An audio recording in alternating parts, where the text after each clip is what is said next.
Primary স্কুলের এই madam কত কষ্ট নিয়ে কথাটা বলল যে সে কয়েক বছর ধরে দেশি মুরগি খেতে পারে না, তাকে শুধু পোলট্রি মুরগি খেতে হয়।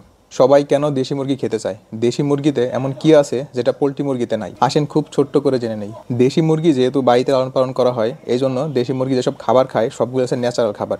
আমরা যেসব খাবার খাই দেখা যায় বাড়িতে পালিত দেশি মুরগিও সেই সব খাবারই খাওয়ানো হয়, যে জন্য দেশি মুরগির খাবারে কোনো ধরনের কোনো ভেজাল থাকে না। অন্যদিকে পোলট্রি মুরগিকে খুব তাড়াতাড়ি বড় করার জন্য এদের শরীরে গ্রোথ হরমোন পুশ করা হয়। তাই দীর্ঘদিন ধরে পোলট্রি মুরগি খেতে থাকলে এই গ্রোথ হরমোনের প্রভাবে মানুষের শরীরেও হরমোনাল ইমব্যালেন্স তৈরি হতে পারে।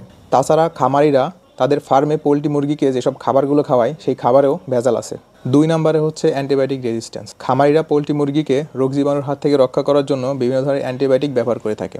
তাই দীর্ঘদিন ধরে আমরা যদি পোলট্রি মুরগি খেয়ে থাকি তাহলে এখান থেকে অ্যান্টিবায়োটিক রেজিস্ট্যান্স তৈরি হওয়ার ঝুঁকি থাকে, যেই ঝুঁকিটা দেশি মুরগির ক্ষেত্রে থাকে না। তাছাড়া দেশি মুরগিতে প্রোটিনের পরিমাণ অনেক বেশি থাকে এবং ফ্যাটের পরিমাণ অনেক কম থাকে, যেটা আমাদের জন্য খুবই ভালো। আর পোলট্রি মুরগিতে প্রোটিনের পরিমাণ কম থাকে এবং ফ্যাটের পরিমাণ অনেক বেশি থাকে, সেক্ষেত্রে পানিও অনেক বেশি থাকে। তাই সব দিক থেকে বিবেচনা করলে দেশি মুরগি এগিয়ে থাকবে পোলট্রি মুরগির থেকে। আপনি সর্বশেষ কবে দেশি মুরগি খেয়েছেন চাইলে কমেন্ট বক্সে জানাতে পারেন এবং আমার আইডিটা ফলো দিয়ে রাখবেন।